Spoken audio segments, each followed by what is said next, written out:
আসসালামু আলাইকুম। ফুটন্ত গরম পানিতে তেজপাতা দিয়ে আজকে গরুর মাংস রান্না করে দেখাবো। চলুন দেখে নিই।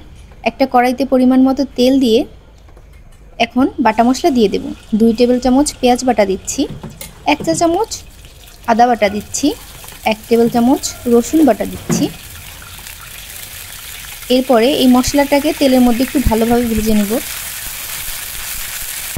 মশলাটা একটু তেলের মধ্যে ভালোভাবে ভাজতে হবে, তাহলে মশলাটার কাঁচা গন্ধটা থাকবে না।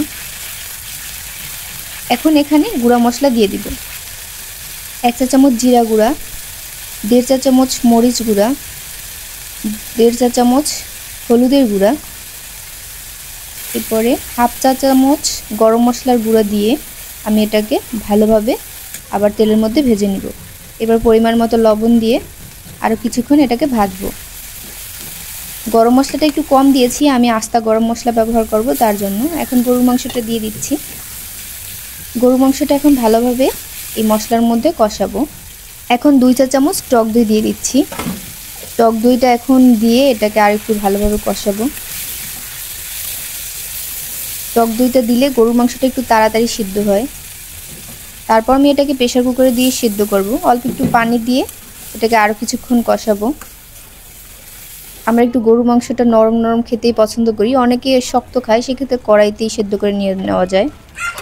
এখন আমি এর মধ্যে এটাকে একটু কষিয়ে এর মধ্যে আলু দিয়ে দিব। একটু বড় বড় কেটে রাখা আলুর টুকরোগুলো দিয়ে দিচ্ছি। এটাকে একটু নেড়ে চেড়ে কষিয়ে ঢাকা দিয়ে ঢেকে আরও কিছুক্ষণ এটাকে কষাবো। এই তো ঢাকা উঠিয়ে ফেলেছি, এখন আরও কিছুক্ষণ তেলের মধ্যে কষাবো। একটু পরপর নেড়ে দিতে হবে যাতে নিচে লেগে না যায়। এখন আমি এখানে গোটা গরম মশলা দিয়ে দেব।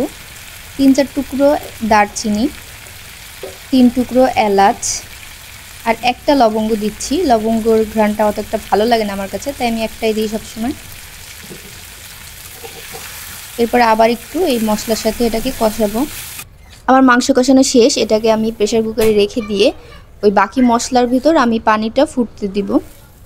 হাই ফ্লেমে আমি ঢেকে দিয়ে এই পানিটা ফুটা পর্যন্ত অপেক্ষা করব। ঢাকা দিয়ে দিলে একটু তাড়াতাড়ি ফুটে। আমি একটু নেড়ে নিচে যে মশলাটা লেগেছিল সেটা একটু পানির সাথে মিশিয়ে দিচ্ছি। এখন এই পানিটা ফুটে উঠলে এর মধ্যে আমি তেজপাতা দিয়ে দিয়েছি। তেজপাতাটার ঘ্রাণটা যে গরম পানির সাথে ভালোভাবে বের হবে, তখন ওই মাংসের ভেতর গরম পানিটা দেব তেজপাতা সহ, দিয়ে এটাকে ভালোভাবে ঢেকে 4টা সিটি দিব। 4টা সিটি দেওয়ার পরে আমি ঢাকনাটা খুলে ফেলবো। ঢাকনাটা খুলে ফেলার পরে এখানে ভাজা গরম মশলা আর ভাজা জিরার গুঁড়া দিয়ে এটাকে ঝোলটা কমিয়ে নামিয়ে নিব। সবাই ভালো থাকবেন। আল্লাহ হাফেজ।